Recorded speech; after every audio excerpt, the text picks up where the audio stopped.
Ini dia penampakan sebelum diperbaiki ya, layarnya warna biru aneh, dan ini setelah diperbaiki diganti backlightnya.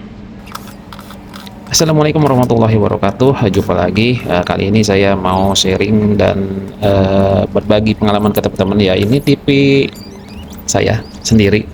Jadi keluarnya ya tadi kan warnanya layar warna hijau, warna biru.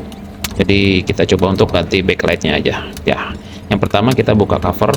Kemudian setelah bautnya atau skrupnya terlepas, kita buka covernya, dan ini memang agak susah ya untuk buka covernya, jadi harus berhati-hati.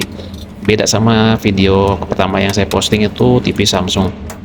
Oke, setelah kita melakukan beberapa trik pencokelan, ya akhirnya cover terlepas. Kemudian kita lepas semua, baik itu dari mesinnya, mainboardnya, speaker, kemudian kabel fleksibel, VDS, dan yang lain-lain itu kita lepas semua, karena ini nanti kita akan balik ya.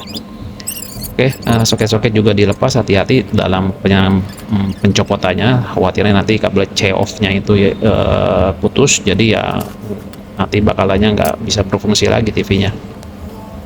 Oke, setelah kita lepas semuanya, lepaskan di sourceboard dari bracket, kemudian kita coba untuk membuka framenya, karena ini framenya itu terbuat dari metal atau dari besi. Jadi kita buka skrupnya semua, hati-hati ya dalam melepasnya, karena ini metalnya framenya metal, jadi harus hati-hati di sini juga. Nanti kalau misalnya salah proses, si panelnya atau layarnya itu pecah, jadi ya sia-sia nanti kerjaan kita gitu. Jadi mungkin ini yang bikin harga untuk perbaikan ganti BL itu atau backlight itu mahal ya. Jadi kalau misalnya salah proses, salah prosedur, ya panel layarnya itu malah pecah ya. Harga BL-nya sih emang nggak seberapa, tapi proses penggantiannya itu yang beresiko.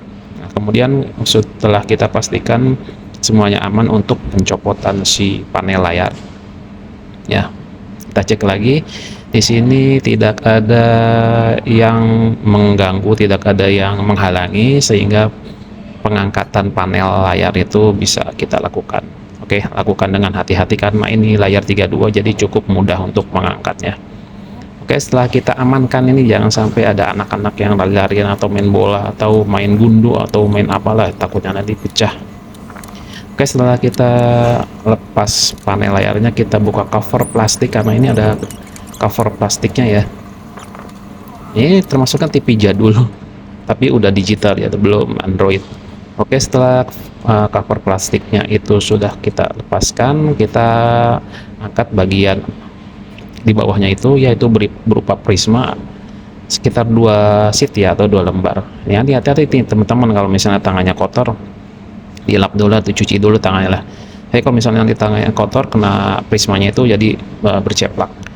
Oke, ini posisi backlightnya terlihat jelas warnanya sudah keunguan atau kebiruan, cuman ada beberapa titik yang masih normal yang warnanya putih ya.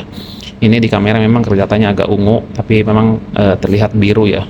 Oke, setelah kita coba, kita matikan. Nah, kita cobanya itu menggunakan mesinnya atau mainboardnya, tapi tidak dipasang LVDS, cuman di kabel backlight. Kemudian pastikan lagi tangannya itu harus bersih, karena ini saya kotor tangannya, saya lap dulu pakai kanebo atau dicuci lah.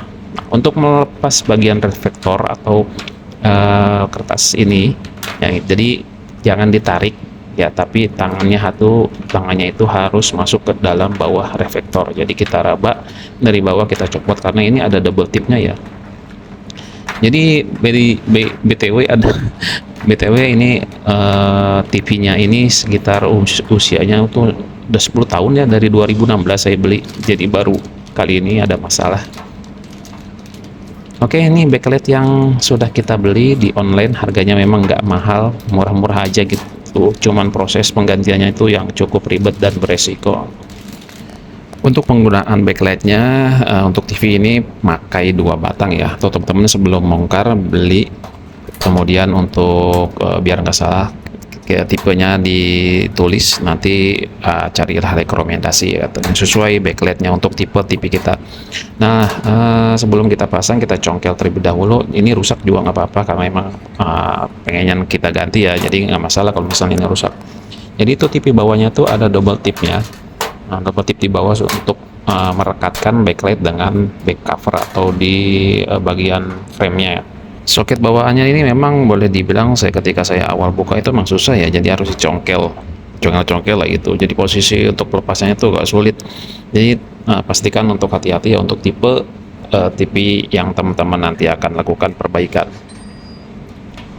Baik, kita coba untuk usahakan untuk mencongkel. Nah, kiranya sudah tercabut soket kabelnya. Jadi ini pastikan lagi ya bahwasanya kalau teman-teman beli ini BL-nya harus sesuai sama soketnya atau tipenya, takutnya salah beli nggak kepake. Nah, ini dia bentuk dari si double side tape-nya. Nah, teman-teman untuk melekatkan ini ya nggak bisa pakai double side tape yang biasa nih yang dijual di tukang fotokopi, karena kan ini kan BL sifatnya ada mengeluarkan energi panas juga. Jadi khawatirnya kalau pakai double side tape biasa itu meleleh, nggak nempel lagi. Nah, ini proses pengecekan backlightnya ya, posisinya nyalanya sudah putih karena di efek kamera aja. Oke, jadi ini berfungsi ya, tinggal kita tempelkan ke frame atau back cover. Nah, untuk proses pengeleman karena saya nggak punya double tip khususnya, jadi saya menggunakan silikon thread seperti ini yang biasa saya pakai buat engine atau gasket ya. Ini nggak apa-apa, nggak masalah pakai ini aja, tapi pemberian sealnya itu jangan terlalu banyak, cukup satu titik di bawah lampunya. Nah, ini fungsinya juga kan untuk thermal konduktor ya, jadi untuk proses penyerapan proses penyerapan panas ke back cover dari backlight. Nah, kalau dirasa kurang nempel atau nempelnya ini ragu-ragu nempel atau enggak gitu, teman-teman bisa tambahkan lakban kertas. Ini saya pakai lakban kertas, ini nggak apa-apa pakai ini, yang penting si backlightnya atau lampunya itu sudah menempel dengan kuat di back cover atau di framenya. Oke, ini sudah terpasang, soketnya juga sudah terpasang juga, tinggal kita rekatkan. Nah, ini proses pemasangan reflektor ya, nggak usah pakai double tip juga, ini sudah nempel. Pastikan si biji backlightnya itu sesuai dan harus masuk ke dalam, betul-betul masuk supaya nanti nggak ada bayang. Dan juga pastikan tangan nggak boleh kotor. Jadi kalau kotor nanti ketika TV-nya sudah terpasang, sudah selesai, sudah jadi, ada bayang-bayang kan dilihatnya juga nggak begitu enak ya. Oke, dipastikan lagi semuanya sudah terpasang dengan benar ya, supaya nanti tidak ada bayang-bayang yang timbul akibat pemasangan yang salah. Oke, ini dia saran atau rekomendasi untuk posisi si lubang pada backlightnya ya. Kemudian untuk step lanjutnya kita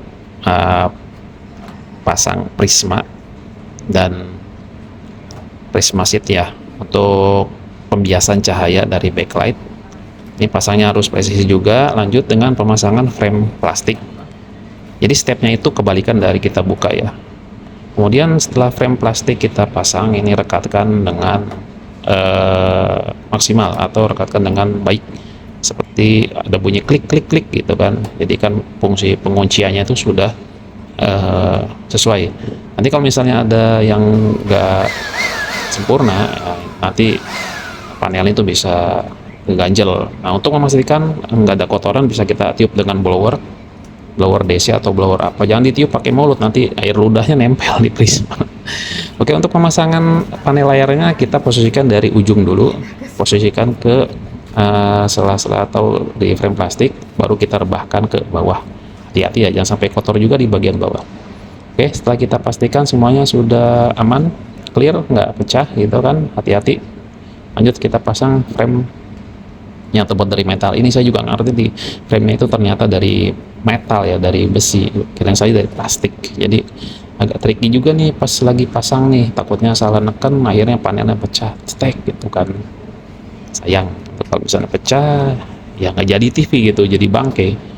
Karena harga panel adalah harga TV. Kalau teman-teman ganti panel layar ya sama dengan beli TV baru gitu kan. Kalau misalnya ganti panel ya mendingan tambahin dikit, beli TV baru. Oke, ini setelah kita pastikan semuanya aman dan sudah di posisinya, tidak ada yang mengganjel segala macam. Nah, di sini perhatikan juga untuk apa namanya, meja kerjanya, jangan sampai ada baut ketika nanti panel dibalik, nggak menekan si baut atau skrup atau benda asing yang nanti bisa pecah. Lanjut kita pemasangan bracket di sourceboardnya. Karena ini sourceboard banyak komponen elektronik, jadi harus hati-hati ya. Nah, untuk beberapa kondisi memang ada yang pakai karet, ada yang pakai gasket, ada yang pakai bracket yang terbuat dari plastik, itu tergantung dari brand dan tipe TV-nya masing-masing. Karena ini yang TV yang saya bongkar ini menggunakan bracket yang dari karet. Oke, kita lanjut untuk perapian semuanya. Dan skrupnya kita pasang. Setelah itu kita akan lakukan pengecekan. Nah, sebelum kita cek, kita pasang dulu mesinnya ya. Kalau misalnya main cek aja ya nggak bakalan ada muncul layar.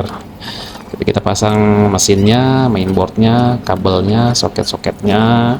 Dipastikan kalau misalnya ada yang kotor kita bersihkan dulu ya. Maklum kalau misalnya TV itu udah lama dipakai nggak dibersihin ya pasti kotor bagian belakang.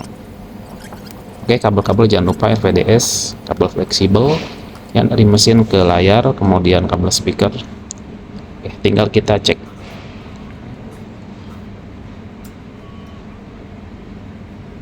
Oke, alhamdulillah di sini hasilnya sudah bisa terlihat, alhamdulillah juga karena panelnya masih aman, nggak pecah.